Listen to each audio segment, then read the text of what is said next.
So, hello there, my darling humanoids, androids, reptiloids, asteroids, or whatever way you like to identify yourself. As always, it's me, Maria, and welcome to what I guess is now called Life Spirals.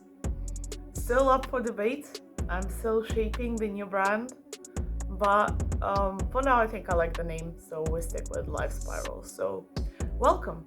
So, if you clicked on this video, I can guess, just a wild guess out here, that one of your aims and goals, maybe for this year, maybe in general, maybe for a while now, has been to get fit.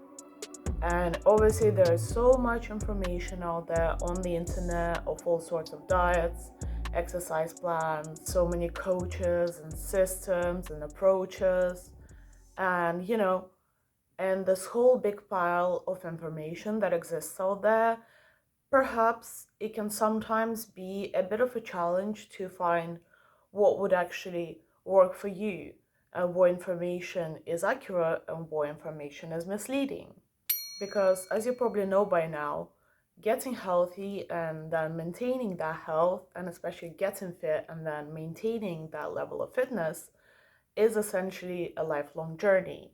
And so, even if you have been into fitness and health and exercise for a long time now, as we grow up, our bodies change, our lifestyles change, our priorities change, and it's also very important to, on occasion, return back to self assess. Is the fitness journey, the way that you have been doing it, still relevant?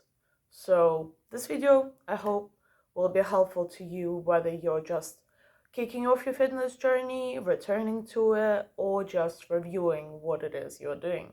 And most importantly, as the title says, getting fit in the way that is suited to you individually.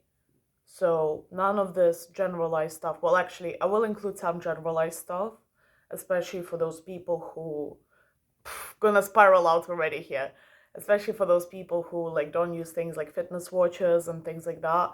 um essentially right away, a little tip is, if you can, do get yourself like a proper fitness watch, not like one of those cheap ones, but like, if you can, get a Garmin, because they're amazing. Apple Watch, honestly, apparently the calorie counts and like the steps, and also I'm not even sure if they actually measure the oxygen intake, but they might do. But either way, I heard that the Apple Watch is not actually accurate, so Apple Watch not a worthy investment. If you can afford an Apple Watch, get a Garmin instead. Just trust me on it. If you can't get a Garmin, get like a Polar or a Fitbit. You know what? I'll just like maybe leave a list of like a few good fitness watches that you can go for right here. But that is if you can. But because I know that not everybody prioritizes having hyper accurate measurements of their body as much as I do. For example, I will leave some general information out here in the video, and hopefully you're intelligent enough to understand what bits of general information you would actually have to research for yourself and your own context, especially if you're into tailoring your fitness journey individually to yourself. Like, I'm sure you're self-interested enough to actually go into more in-depth research on what is relevant for you. However, once again, just for general guidance, I will provide some examples, some generalizations, some averages, and so on and so forth in the video. Okay, so now to actually get to the point of the video of how to get fit and the best way that suits you in particular. Let's start with going over the agenda for the whole video, because my videos do be lengthy, because I do try to cover as much area as possible in as much detail as possible to fit into one video while keeping it an appropriate-ish length. So the agenda for today's video. I will start it with actually a topic that I don't think is addressed nearly enough in the kind of fitness online world, which is mental health. Because believe me, your mental health in terms of training is the most important thing and factor and motivator and mover of progress across the whole thing. So Part 1 will be the mental health aspect of fitness. Part 2 will be about the diet and how to find the correct diet for your particular goals, how to actually understand what your goals are, and how to, once again, adjust your nutrition in accordance to them, because essentially what you eat is what you become, not just essentially, but quite literally. So yeah, the diet is the second most important factor, I would say, in fitness. Then part 3 will be on the actual training and how to select the right program for you. So I will not actually give you the exercises to do, but what I will do is kind of inform you on how to understand what types of exercise will actually lead you to the goals that you're setting. And obviously, in addition to the actual training part, I will also do a bit about safety and fitness, because believe it or not, although training in fitness is kind of the whole like big thing that everybody talks about and everybody aspires to, when you're training, especially if you're strength training or doing cardio, there's so much damage that gets done to the body. However, there's so many ways to avoid the damage being done. So obviously I will talk about how to avoid as much harm as possible and make the exercises that you do as safe as possible and as empowering instead of destructive to your body as possible. And lastly, I will do a tiny little fun bit that you can stay for if you want to, but don't have to, because it's a bit more of a deeper look at the importance of exercise, which is the psychosomatic aspect of actually getting fitness, and how the different ways that you improve or adjust your body can actually have a direct impact on essentially your whole life and actually the whole world, if you really transcend in your understanding of what is the personal versus the unpersonal and the relationship of the self to the other, and our own mental capacity with the external world, like, you know, internal, external, whatever. But basically, the last bit will be on the psychosomatics of exercise and body changes, which I encourage you to stay for, but because I know that this video will have a lot of information, you don't have to stay for. But please, honestly, it would be nice if you did, because that increases my watch time. So even if you just like go off and do something else instead of actually listening, just leave the video on. That would be very nice. And yeah, and after that, just don't forget to like and subscribe. And actually, you know what, if you believe in me and you believe that this video will be useful to you, and if you believe in yourself getting better and improving your life and achieving your highest potential in your fitness, yeah, just leave a like and subscribe to the channel, because that is just kind of what we're doing here, trying to improve you, improve me, improve society, improve the world. That's how it be. Mwah. But okay, enough spiraling. Let's dive in.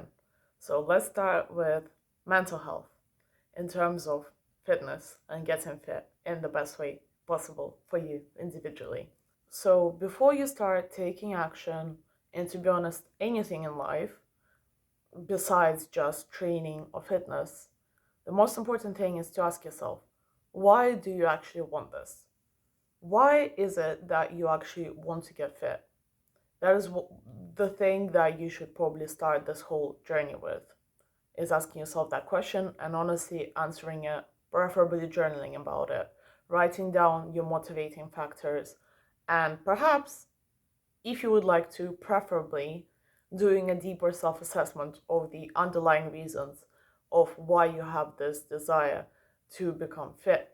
Because the deeper you go, the deeper you dig into your reasons, the more reasons you will have to actually carry on pursuing the goals that you set. And in relation to that, the second important question to ask yourself is, what is actually your definition of being fit? And where does that definition come from? So yeah, you're saying you want to be fit, but fitness can mean so many things for so many different people. So what is your individual, not the things that like social media tells you is fit, not the things that just like general media, that TV tells you is fit, that adverts tell you is fit. If you were to be your fittest self, what is the way that you would be, and why would it be that particular manifestation of fitness. And alongside that, what would be the most realistic, achievable fitness level for you as you are now? Let's say, not maybe right now, but like in the next 6 months. Like, what is the most realistic view that you think you can achieve? The next question to ask is obviously getting down to the actual exact goals.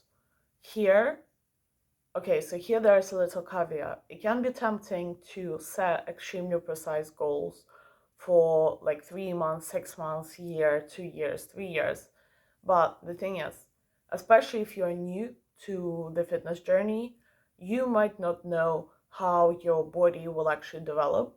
You might not know what your muscle gain or fat loss progression is actually like, what your metabolic rate is like, and all of the tiny little factors that can really affect the outcome. So, you know what?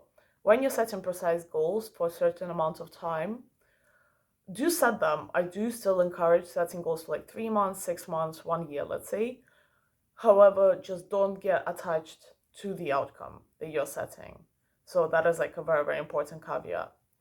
But alongside that as well, you have to consider what would be the impact of your current lifestyle and of your aspirational lifestyle and your lifestyle when you are finally fit in your own perception and definition of what fit is on you when you actually get older. So maybe it could be good to actually research some cases of how the lifestyle and exercise types and diets that you are embarking upon have affected other people who have tried them before you, especially in the long term. Like, especially if there are some elder people who have been living and pursuing a certain physique or a certain fitness lifestyle for many, many years. Like, what were the consequences of them leading that particular lifestyle? So yeah, if you can really go in depth and research, or at least try to think of what your elder life could be like if you are to pursue the fitness journey that you're pursuing. And if you don't think that the fitness journey that you're pursuing right now will be something that you keep for your whole life, how do you think your fitness journey might change, once again, in the long term, like up to your elder years, up until you're unable to move anymore from how old you are? Or maybe your goal is to actually lead a really healthy life to the point that, like, when you're older, you literally keep walking and keep staying active until the day you die. So you know what, if that is your goal, why do you think that is your goal, once again? And do you think it's achievable? And how do you think it could be achieved?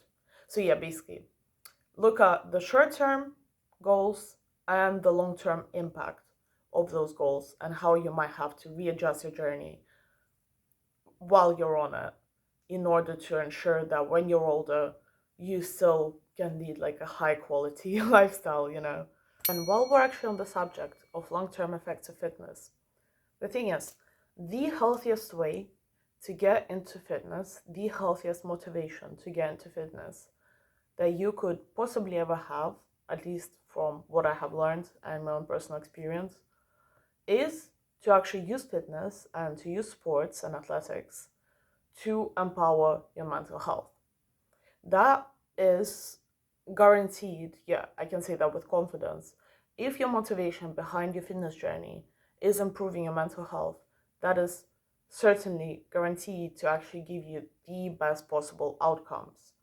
So, when you are considering your fitness journey and how to achieve it, how to set your program, how to set your goals, also consider what impact your fitness path, your health path, will have on, once again, your mentality, your self-perception, on your relationship to other people, and on your sense of self-satisfaction and self-fulfillment from what you're doing.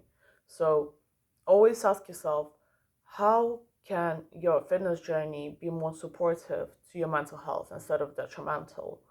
Because, you know, let's say one of the most popular and probably the most detrimental sports that you can pursue in order to achieve certain fitness goals, especially if those fitness goals that are mainly aesthetic oriented, is actually bodybuilding.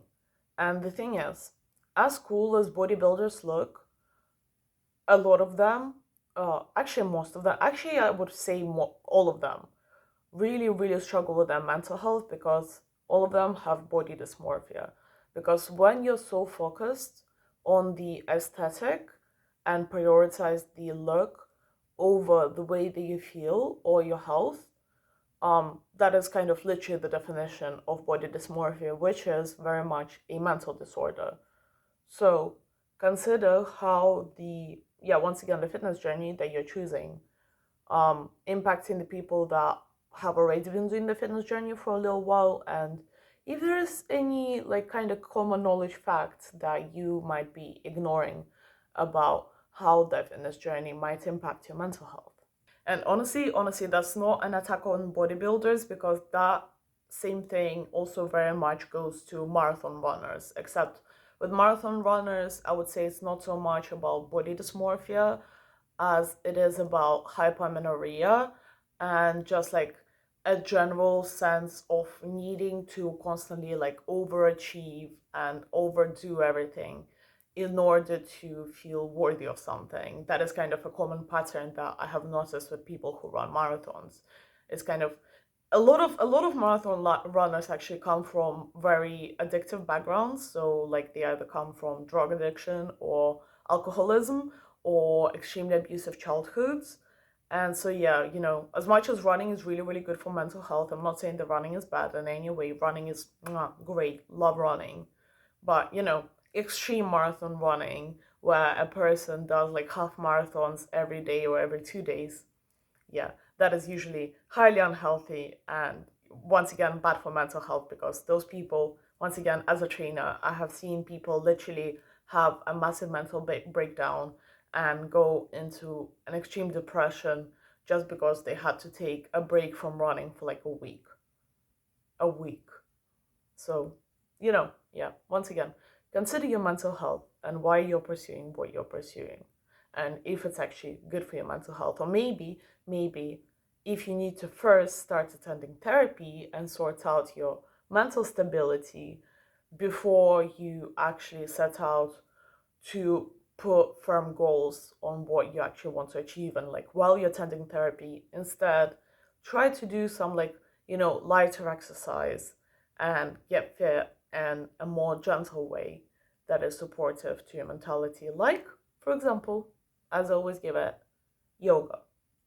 Always, like, if in doubt, just like go for yoga. That is the best probably starting point that you can have in striving for a better, high quality body, lifestyle, and sensation in your body.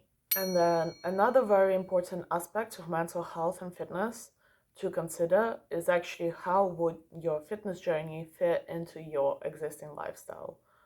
So if, for example, you have a consistent job and you have a family and you have a friend group that you have particular responsibilities or obligations to, how can your fitness aspirations be adjusted to actually realistically fit into the existing lifestyle that you have? So let's say that an individual is obese and says that, oh yeah, in 6 months I'm gonna lose like 30 kilograms or something like that. Yet they have like a 9 to 5 job, or maybe even like a 12-hour shift every day or like every other day. They have a big family that they have to care for and that they have to look after. They have children that they have to cook for, that they have to send to school, that they have to look after doing their homework and things like that.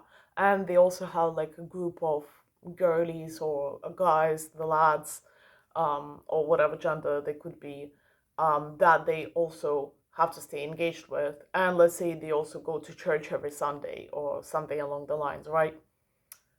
That goal of losing 30 kilograms, like just by the context, you should be able to tell is quite unrealistic in that lifestyle. So instead of like, yeah, that individual can go down two paths. The first path, which I would say is super detrimental to their mental health and their well being and their quality of life, is to abandon all of their social obligations, maybe randomly leave their job, or just like randomly go down in their position at work just for the sake of losing the weight that they have decided they want to lose. And I actually have known some people that have pretty much fully abandoned their families just to pursue their fitness goals, just because they have body dysmorphia and they cannot stand the idea of actually spending time with their family over spending like 3 hours training and then starving themselves and avoiding their family even more because they can sense that from starvation they're actually getting extremely angry and moody. Yeah, and I've seen some cases in my career, some flipping cases. But yeah, an individual can go down that path. Nobody's stopping them. But at the same time, you know what they could do? Instead of going down that destructive route, they could set a more realistic goal of, I just want to feel better. Not that I want to lose 30 kilograms, just that I want to lose some weight. I want to feel more mobile. I want to be able to live longer, ensure that my body is actually progressively getting healthier and healthier to a more standardized healthy, what is deemed healthy weight, while also continuing to engage with my lifestyle in the way that it is and empowering that lifestyle through exercise and fitness instead of destroying it. And so instead of deciding to, for example, suddenly start running marathons and swim for like 2 hours a day, they could start with simply doing like a little morning routine every morning at the start for the first month, just to get themselves into the flow of exercise. Then maybe add also like a little evening routine. So doing like maybe 30 minutes in the morning and then doing like a 30-minute exercise routine in the evening before bedtime or like before the kids get home, and just finding ways to fit in little bits of exercise throughout their day, throughout their week. And then over time, just ensuring that there is like a slow transition where exercise becomes a more natural and integrated part of their lifestyle. And maybe they start encouraging the rest of their friend group or the rest of their family to actually engage in fitness as well, so that they can still spend that quality time with their loved ones while also getting fit. And maybe actually that way they can suggest a new interest to the people that surround them, and in that way actually become a positive influence on not just themselves and their own health, but on everybody around them, you know? So yeah, before you start a fitness journey, assess what is your current lifestyle like and what is the most supportive way that you can integrate exercise into it right now. Even if that means that you just start to walk for like 10 minutes more in a day than you have before.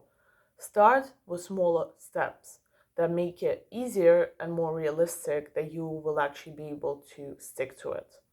So yeah, even if it's just walking, even if it's just like doing a little stretch in the morning, start small and just slowly increase it, okay? Okay.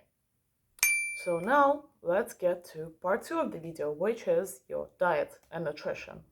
So I will not go into nearly probably as much detail as I have in the part about mental health, because I do believe that the part about mental health is the most important part of this whole video that you will probably, or any video in relation to fitness that you'll probably ever see in your whole life. So the diet part will be slightly shorter, but here are some key things that you need to know and or consider while embarking on your fitness and health journey. First of all, no alcohol. Okay, that was a bit harsh, not no alcohol. Obviously, that is highly unrealistic. But what I'm trying to say is one of the most detrimental things to your fitness journey is alcohol consumption. Like, I'm sorry, but it's just the truth. It is in general just one of the most destructive and detrimental things to the human race in general. Like, you can tell that I'm triggered by the subject of alcohol just because I think it's absolutely ridiculous that people literally consume poison on purpose. But you know what? Please don't hate on me. I get that people enjoy partaking in a little bit of wine on occasion and a little bit of beer, and there's this whole myth that actually wine is actually good for you and beer is actually good for you. And that like the Romans used to drink wine, although people somehow avoid the fact that the Romans literally diluted that wine with like plenty of water, and it was literally like this much wine with this much water. But you know what? Let's say that okay, there's some nutritional value in like beer, and actually marathon runners, they do tend to drink beer after they finish their marathons on occasion. Like that is a common occurrence that I have also witnessed, because it does have some nutrients that are beneficial. So I will not say abandon alcohol altogether, but just if you're trying to get fitter and healthier, do please consider cutting down on your alcohol consumption. You don't have to, once again, cut it all out right away, especially because going cold turkey can literally kill you in some cases, especially if you're an alcoholic. Going cold turkey is actually extremely dangerous. So just over time, as your lifestyle gets more active and healthier and your nutrition gets better, try to lower the amount of alcohol that you consume.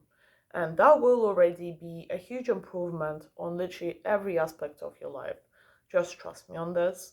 Your oxygen integration, maybe I'm using the incorrect term in English, but essentially the way that oxygen is able to get absorbed into your blood gets better, your heart starts working better, your liver gets saved, your kidneys get saved, your digestive system starts to function better, you get better absorption of nutrients from the actual food that you consume, your mental focus, your mental power gets better. Literally everything in your body and outside of your body gets better when you decrease your alcohol consumption. And yes, it might be quite difficult at the start, and at the start you might be like, where is the improvement? But that is actually another really important tip, is that you should know that in fitness, most improvements take at least 3 months to show up. That is something that you should understand right away, that improvements in your quality of life and in your health is not typically instant. Like, yeah, there's usually like an instant reaction, especially initially when you're new to something, like the newbie gains. I think that's the term. But those newbie gains tend to kind of plateau after some time, and the real manifestation of the improvement that you're implementing into your life usually only kicks in after like 3 months, is where you actually start to see the shift. So in terms of lowering your alcohol consumption, you will only start to see the real benefits of it properly, like actually how much your life has changed after like about 3 months. You will start to see like initial benefits, obviously, like right away, and then after 1 month, after 2 months, but it's just like the real big shift that is quite noticeable happens after 3 months. Then next, when you're actually embarking on the journey of improving your diet and nutritional balance, one of the most important things is to actually check for what allergies and intolerances you have, because believe it or not, consuming things and foods that are literally detrimental to your body will be detrimental to your body. Simple as that. And there's actually so many food intolerances that people have that they don't even realize that they have, just because the reactions that they experience are not really obvious and only really can be tracked and noticed upon proper medical testing.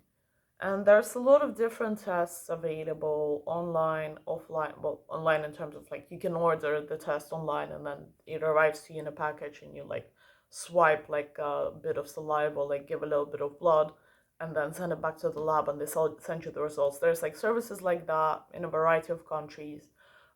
If that's unavailable in your country, you can usually go to like a medical center, usually for free, to actually do the allergen and intolerance assessment.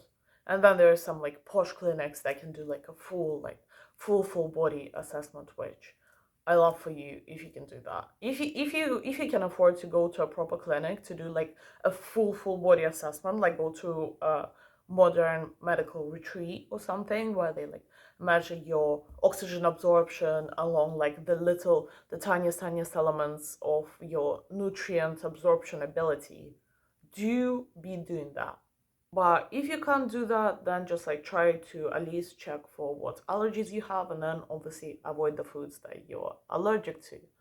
Then the next and probably one of the most important factors in your nutrition is obviously the nutrient balance in what you consume. So this is information that you will be able to find pretty much anywhere, but obviously to lead a healthy lifestyle and have a healthy body, you need to be consuming proteins, fats, and carbohydrates in some form. Not necessarily carbohydrates in the form of like rice or like buckwheat and stuff like, or like especially bread, but even just like carbohydrates in terms of like vegetables and fruits will definitely be beneficial to you in healthy amounts. And then besides the main three, there's obviously all sorts of vitamins and micronutrients and amino acids that a human body needs. So here's where the personalization aspect comes in, and I will not be able to tell you what you precisely need to have a balanced diet. However, there's plenty of research that you can do that includes researching what your, first of all, gender, so not your gender identity. Unfortunately, I wish it was the gender identity, but what your biological gender tends to need, what the typical problems with your biological gender's nutrition are, and check up on whether you might have those problems and deficiencies. So that is obviously a hit at like biological females having insufficient amounts of iron and iodine and magnesium and also zinc, just due to the fact that we ovulate and have periods, which in turn means that women need to consume things like soya, spinach, just like in general, leafy greens, and if you can, getting supplements and things like that in order to compensate for the lack of natural, sufficient enough production of those things in our body, just due to how nutritiously deficient modern day food, especially in big capitalist cities, is. But once again, that's a whole other subject for another day, not for today. But yeah, check up on, once again, your biological gender, and then on your age group, and on other things that kind of define you as you biologically, and what the groups of people that you share that identity with tend to lack in their nutrition or tend to benefit from in their nutrition. And here I have to give a big disclaimer as somebody who herself actually went from at a point being obese to then literally being anorexic and underweight and being hospitalized for being underweight and hypoamenorrheic. I think that is how I would say that in English. Anyway, having hypoamenorrhea basically. Also, as somebody who did genuinely try to be vegan for a while out of purely ethical considerations and a desire to do better for our planet. Unfortunately, a lot of those things, such as being vegan, keto, raw, and like all of those really popular diets, unless you can get medical and professional supervision when you embark on them, please don't. Like if you're DIYing this whole fitness journey thing and you don't have a personal trainer or a personal coach who can vouch for the diet that you're desiring to pursue, um, guaranteeing you some kind of success, just please just like keep your diet just like optimally healthy and still consume like at least some animal products. Like if instead of going vegan you can go vegetarian, please stick to being vegetarian, because biologically humans are omnivores, and as much as yes there are some arguments to be made that like actually humans can fully be sustained on a plant-based diet, in most countries, especially where it gets cold, a plant-based diet is not nearly nutritious and nutritionally dense enough to actually sustain your body properly.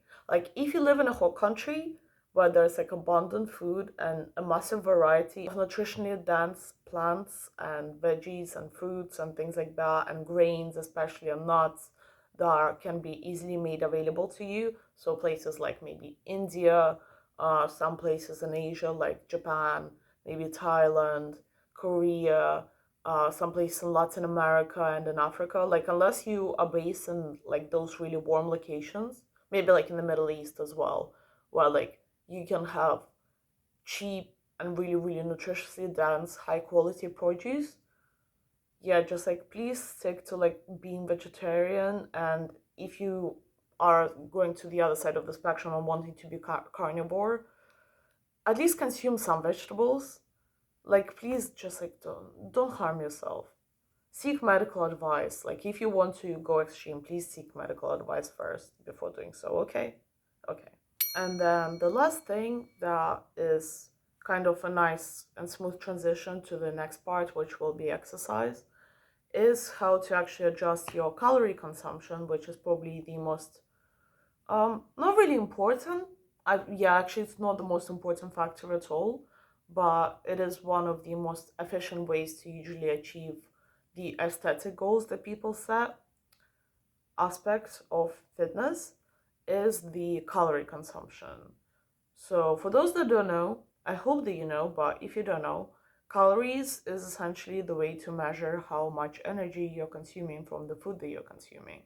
And the most basic and well known fact in fitness and dieting and like the health world is that calories in versus calories out is how you either gain weight or lose weight. And so, if your goal is to build muscle, I'm sorry, I have gone down that like little hole as well, but under eating, so eating less calories than you are expanding, so consuming less food in a day, less calories worth of food in a day that than you are using up, will not build your muscle. It will not build your muscle. And that is exactly how you become anorexic and get hypomenorrhea. Is not consuming enough calories while also over exercising in the pursuit and this like idea that, oh, maybe I can build muscle while also losing weight.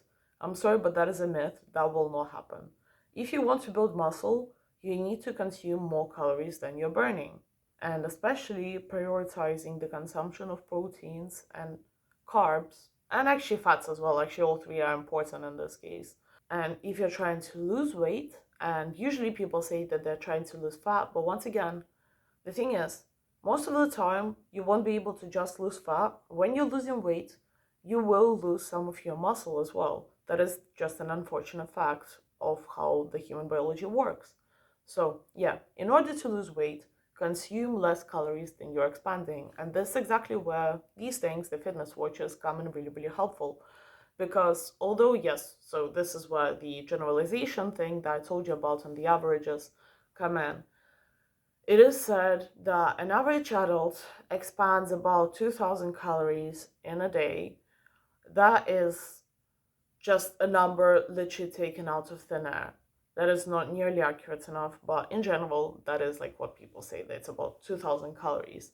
And a really important thing to consider is the base metabolic rate. And the base metabolic rate for an average human being does tend to be around 1,400 to 1,600 calories. And for those of you who don't know, the base metabolic rate is essentially how much energy you're expanding without movement, just purely by existing, and your body requiring energy and calories to actually sustain your inner organs and the fitness of your internal systems, such as your lungs, your brain, your heart, and like maintaining your muscle mass in some way, even if you're staying inactive. So, yeah, there's the metabolic base rate, and then there's the calories that you expand on top of it through just like moving during your day, through going on walks, through doing work, through even doing mental work, and then obviously through exercise. That adds on top of it. And for an average person, the 1,600, and then there's like about 400 calories added from just like general life movement on top of it. But once again, this is where it's better that you research for yourself personally what that um, energy expenditure is likely to be for your particular case. Because if you're somebody that leans on a heavier side, your calories spent in a day will actually be greater than somebody that leans more towards the slim side. However, a big however here, somebody that is slim due to being highly active will actually burn probably more calories than somebody that weighs more, however, is more passive in their life. So yeah, here you have to really consider and research what your height versus weight, so essentially like your BMI, average kind of calorie expenditure would be. Also try to understand what your metabolic rate is like naturally and in your current lifestyle. So rank whether you're highly active or not very active or have like an average amount of activity through once again doing research and factoring all of those things in to kind of try to get an estimate of what your calorie expenditure in a day would be. But to ease the whole process, honestly, get a fitness watch. Like that just makes the whole thing so much easier. Or once again, go for like a fitness and health assessment. They usually do measure like your calorie expenditure in those things as well. And so just a big pro tip returning to the calories in versus calories out.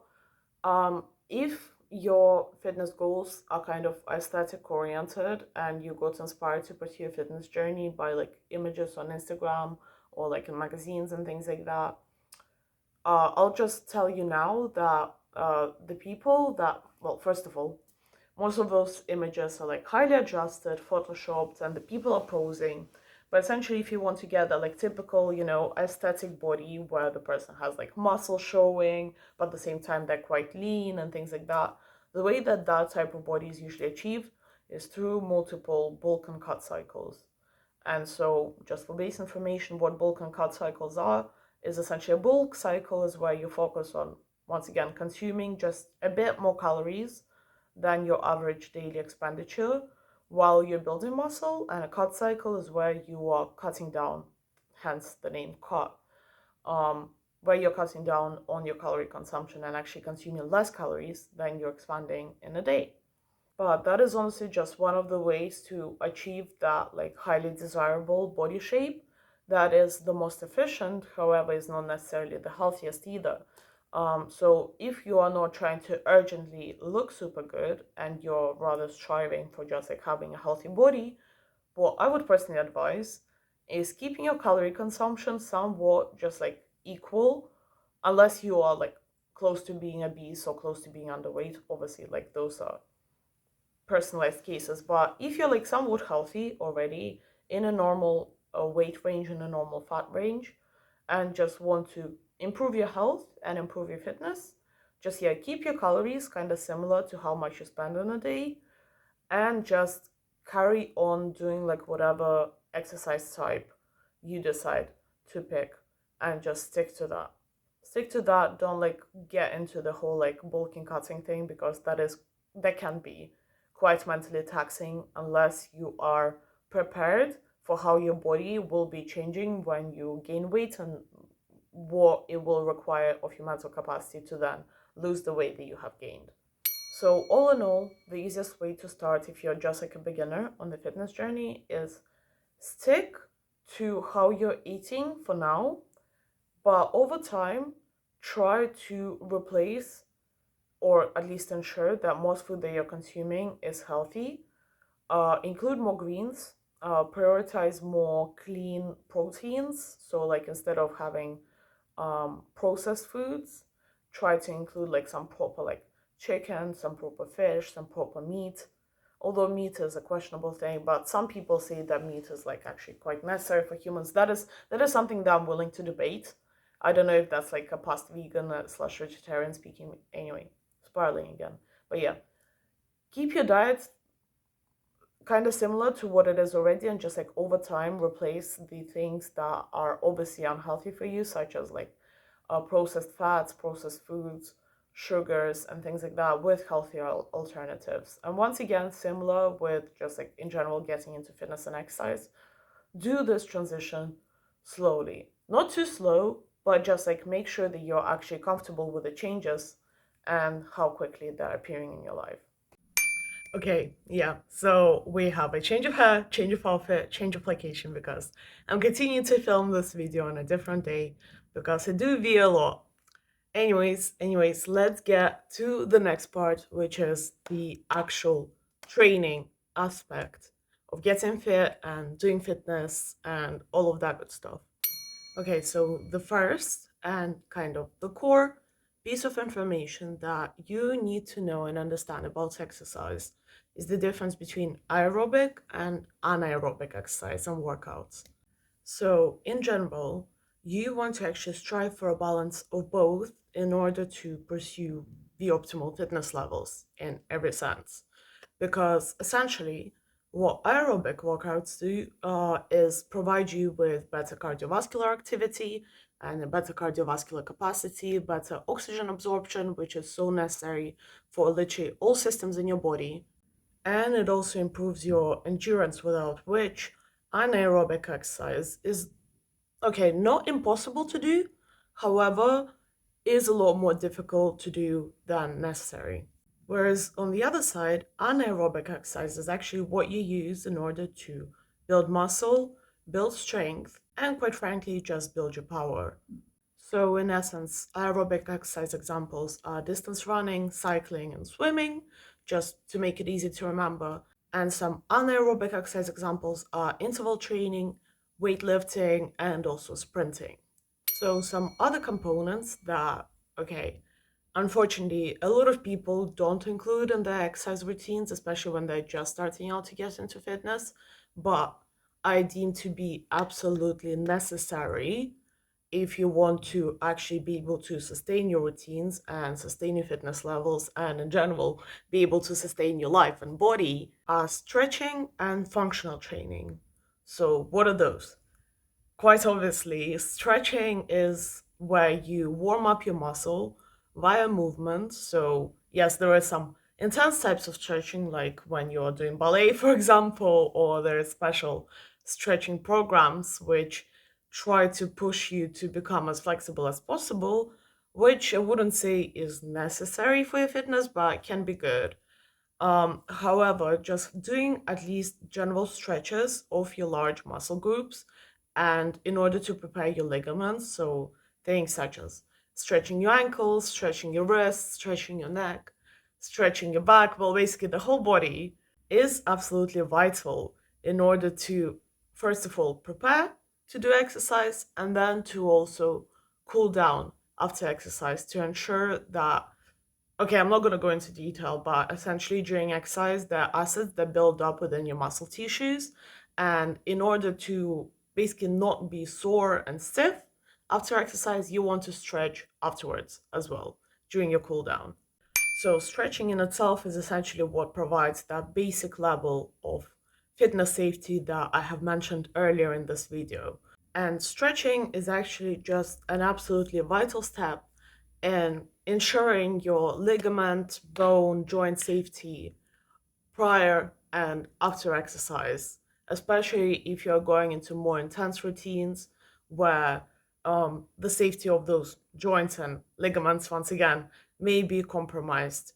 It is so, like, I can't even overstate how important it is that you do your stretches. And then we get to probably one of my favorite parts of the fitness journey, and what I believe personally to be probably the best type of exercise and movements that you can do for yourself right now, and for your future self is functional and mobility training.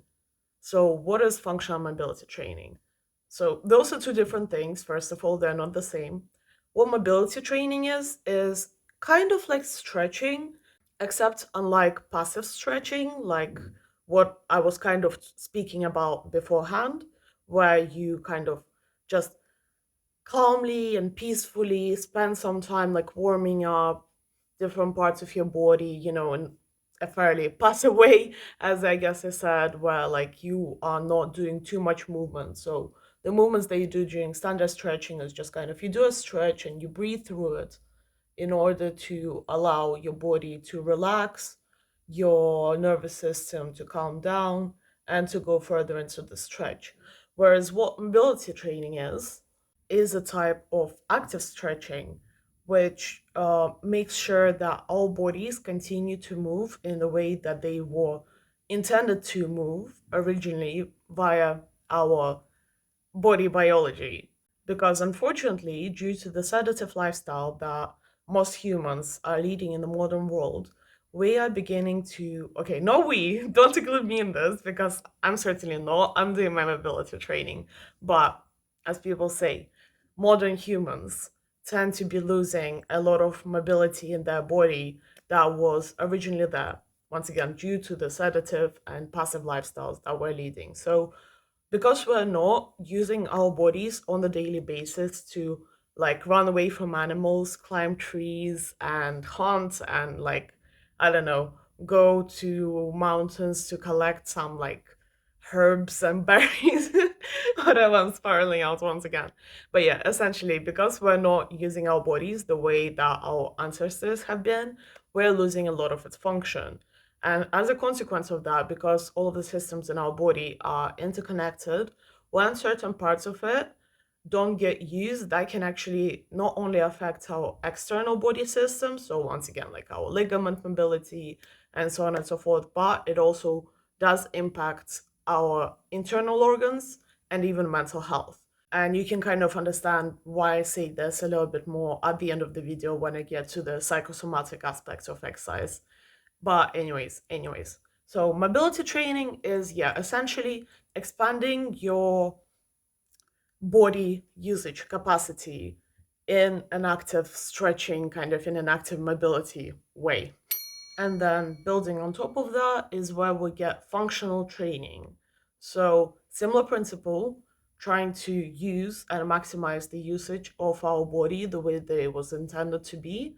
But instead of it just being like stretching and flexibility and mobility oriented, you actually start to add some weight on top of the mobility exercises.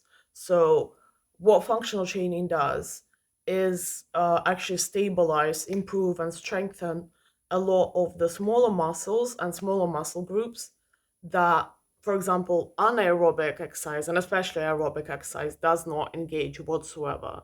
Yeah, the funny thing is, as much as a lot of people seem to be missing out on functional training, the funny thing is that without functional training, one cannot optimize any type of aerobic or anaerobic exercise either. Because essentially, it always happens is that when you're on a fitness journey and you're continuously doing some kind of like a gym routine or you run or swim or whatever, there's always a point where you hit a plateau in your physical improvement. And you know what's the best way to overcome the plateau? Is to do functional training. Because while, for example, your big muscle groups are resting, you can be working on your smaller muscle groups.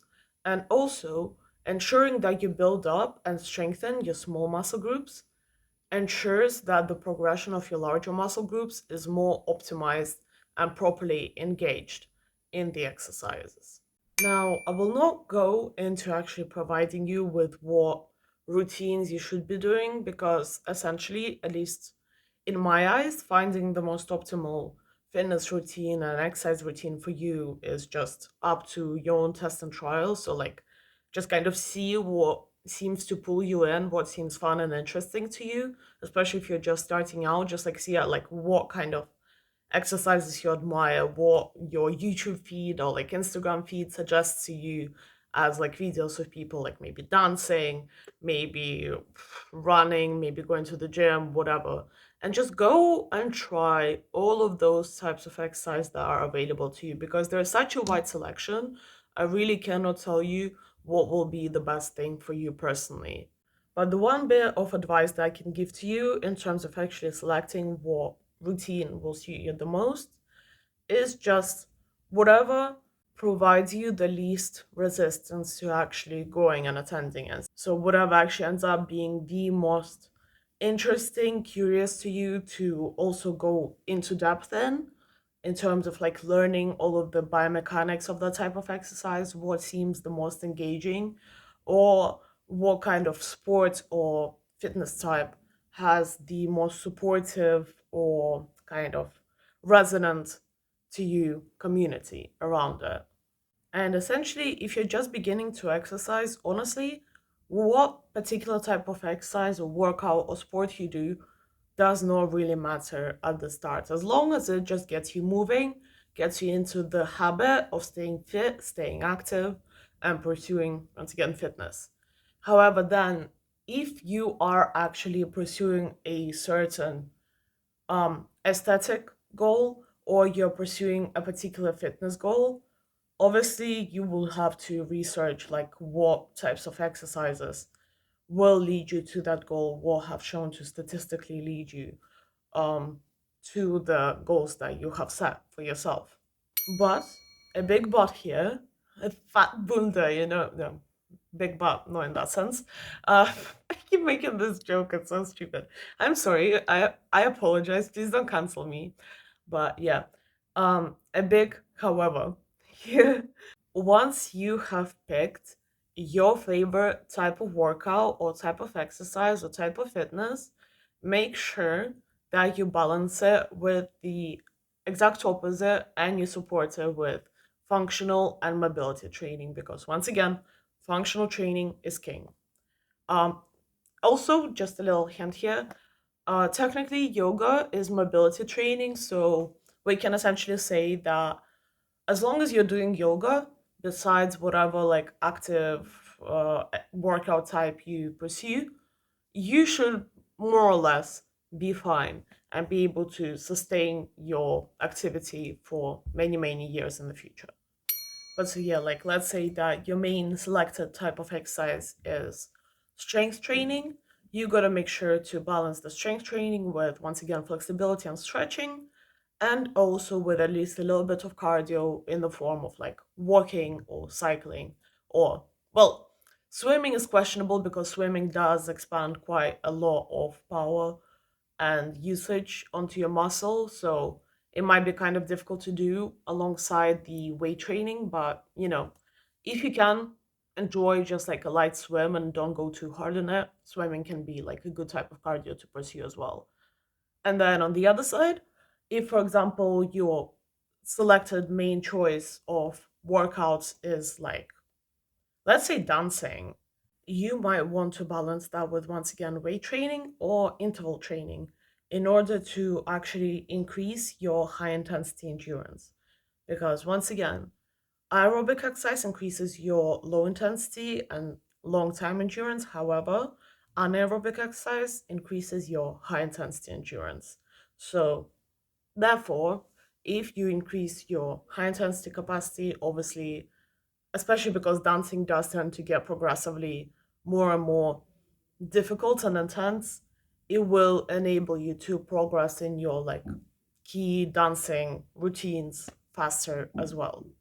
And then if your preferred activity type is something like running or cycling, which engages mainly your lower body, you once again want to balance that with doing certain exercise routines that also engage your core and upper body in order to strive for that optimal balance. Because working out your upper body while your main workout type is low body oriented, well, once again, strengthen your core, strengthen your muscle connection, will optimize the flow of oxygen throughout your whole body, will balance your internal organ systems and therefore will make you more powerful, stronger, and will optimize your lower body progression and gains.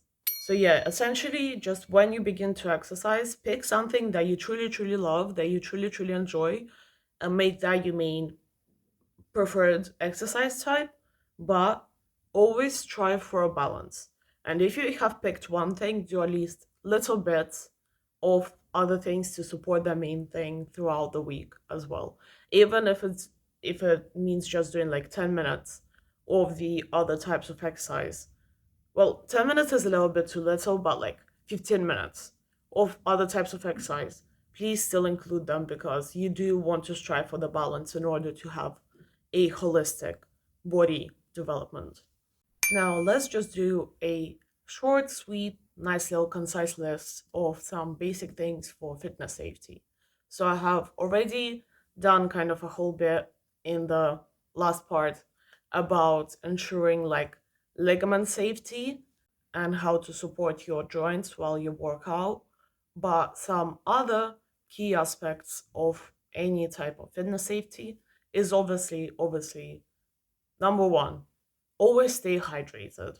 Like that, I feel like I shouldn't even be mentioning that, but it's always good to remind you, stay hydrated. Actually, on that topic, I just realized that I'm very dehydrated, so I'm gonna go and have some water in a second. But always stay hydrated.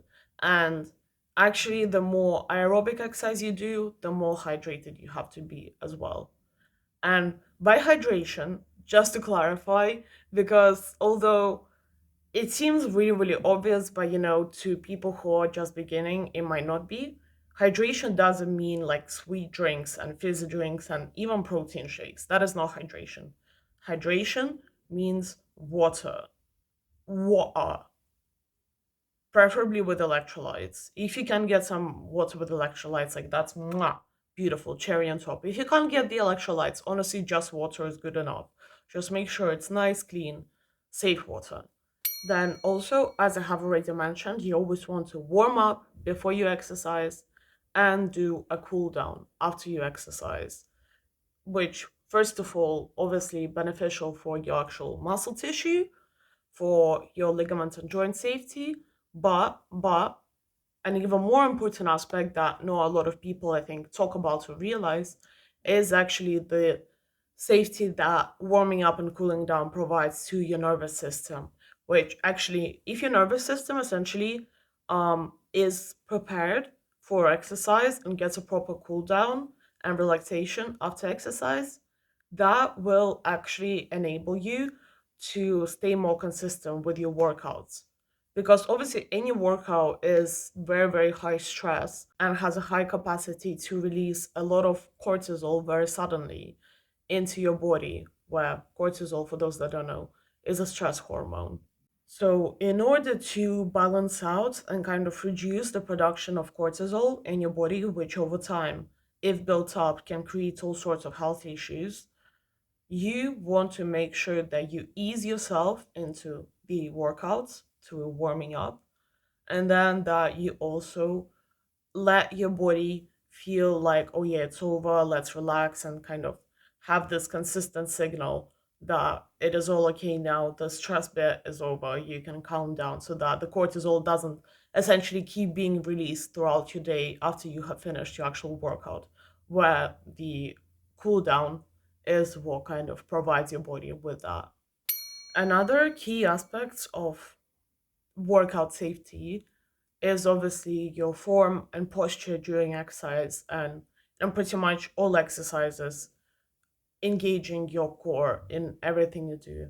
Like you have no idea how important the core of your body actually is, and a lot of people don't realize it until it's a bit too little too late. So when starting out, once you have chosen what particular type of exercise you want to do, make sure that you do your research on the proper form, posture, and core engagement methodologies for that particular exercise. Or get a personal trainer if you can, or a coach, because typically a good coach or personal trainer will inform you of all of those aspects themselves. But if you can't get a personal trainer, then yeah, you will have to do the research yourself on what the proper form and posture is for whatever type of exercise it is that you're doing. And especially if you're just starting out, always listen to your body. That doesn't mean always like follow what your body tells you, because there is a lot of confusion that can be had between what your body is telling you and what your mind is telling you. However, do listen to the signals of your body. So don't over exert yourself. And if you feel like your body is experiencing too much stress or too much strain at any point, that doesn't mean stop exercising, okay? First of all, that doesn't mean to stop the workout routine.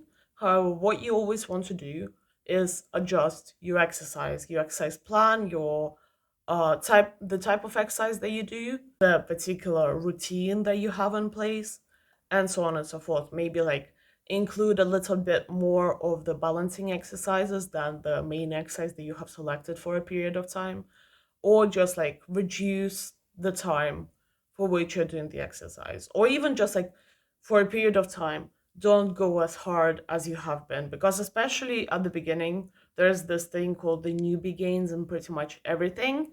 And people tend to get a bit overhyped when they see those like initial progressions and newbie gains, and that can lead to people overexerting themselves, which then can lead to exhaustion.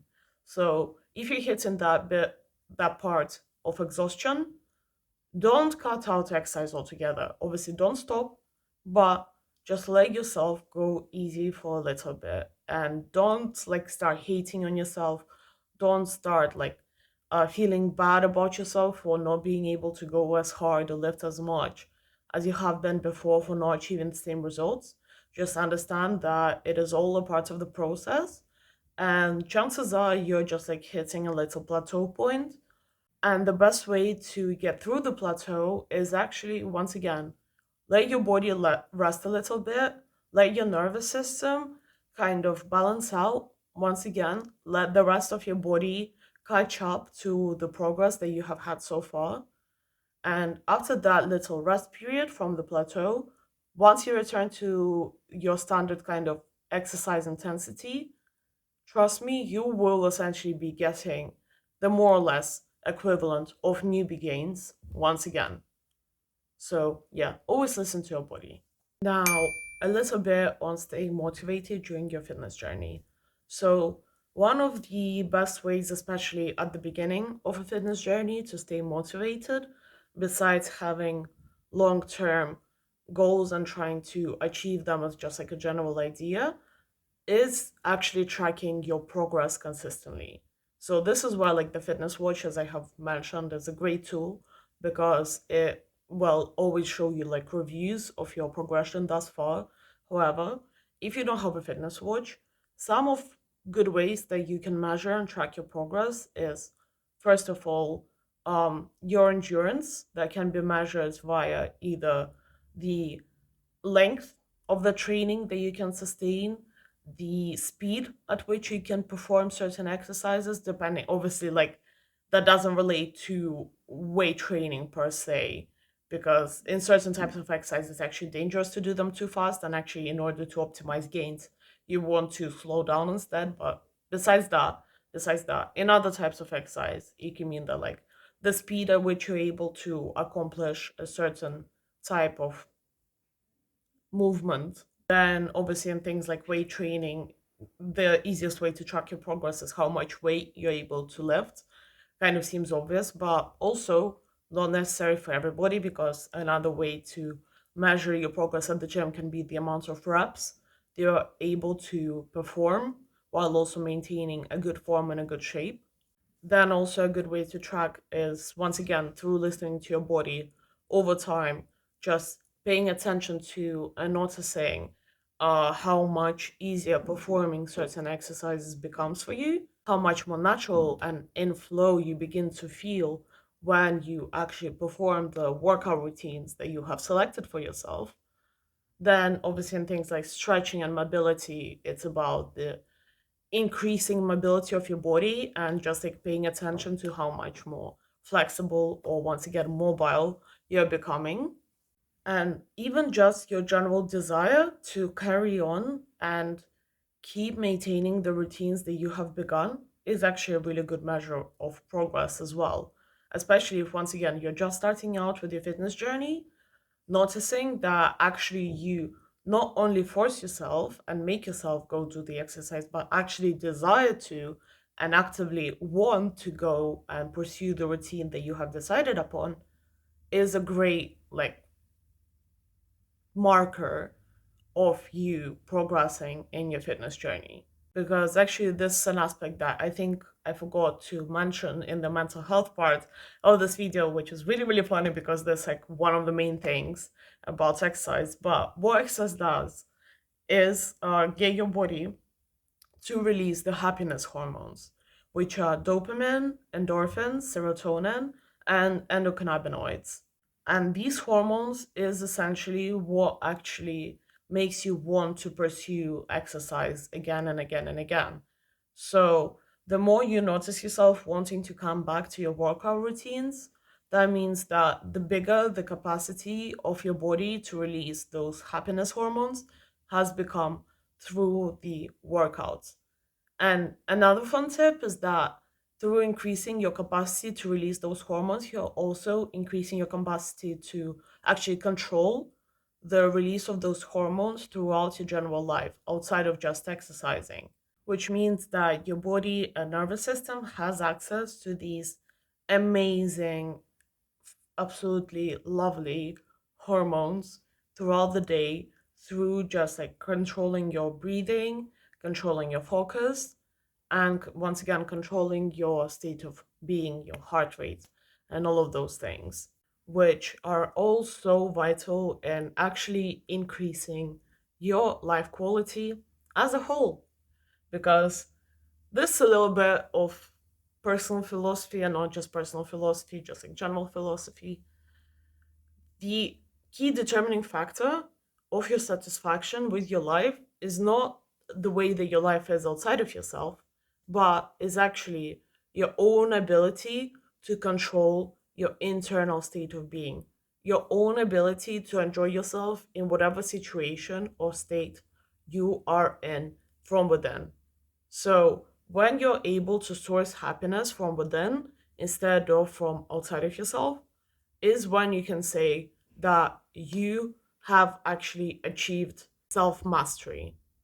And while we're on this more philosophical subject area of exercise, as especially my tablet is running out of charge slowly, um, I will now get to the psychosomatic aspect of exercise that I have been promising.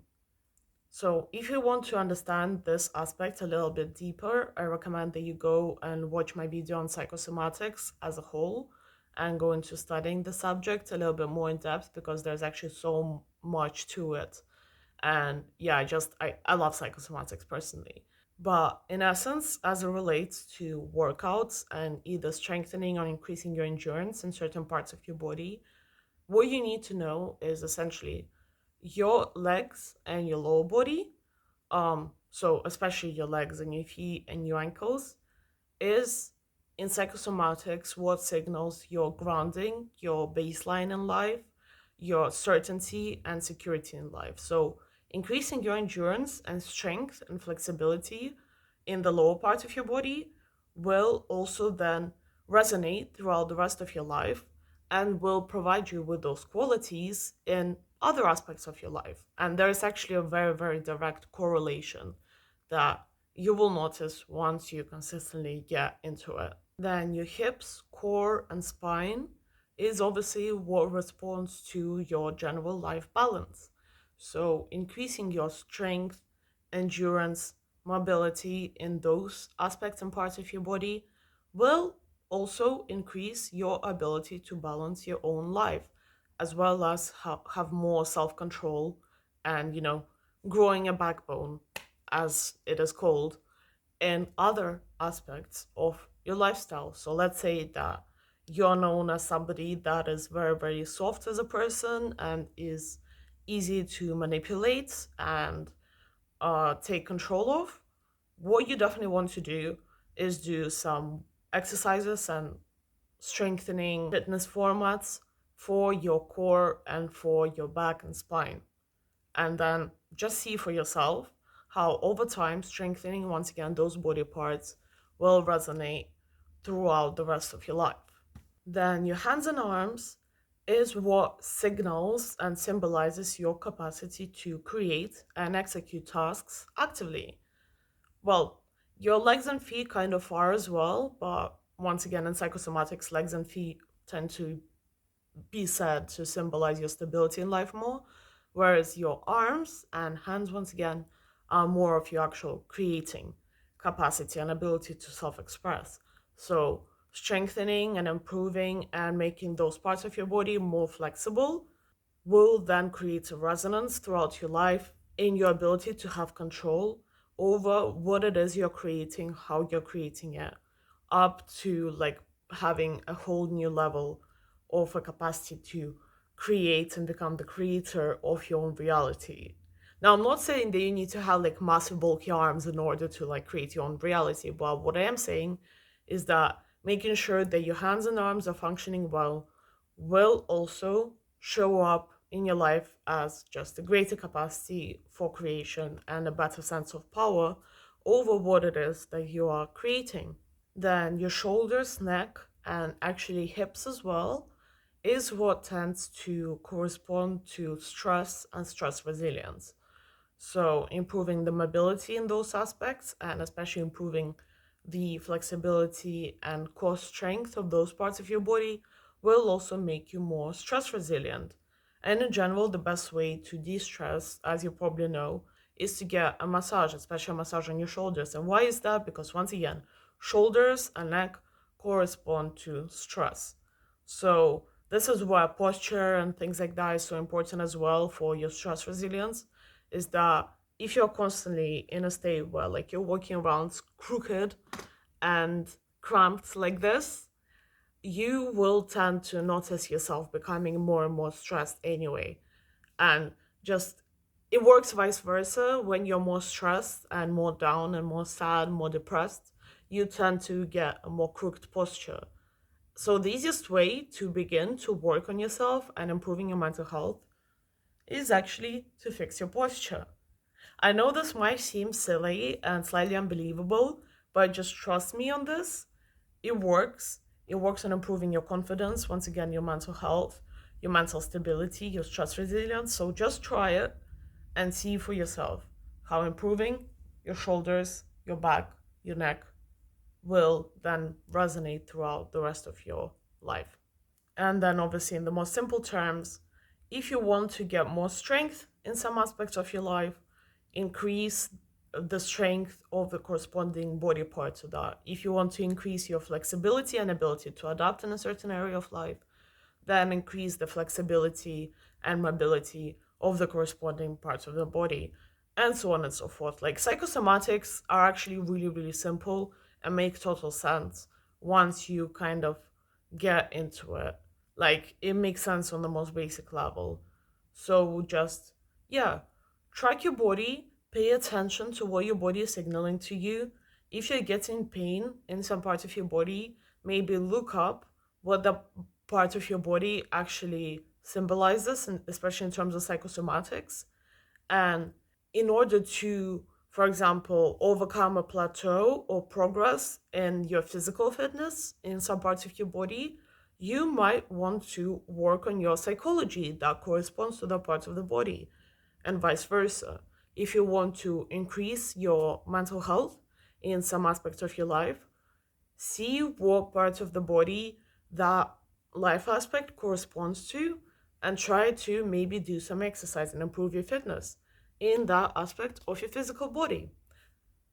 As inside, so outside, as above, so below, the hermetic principles that I keep mentioning in all of my videos.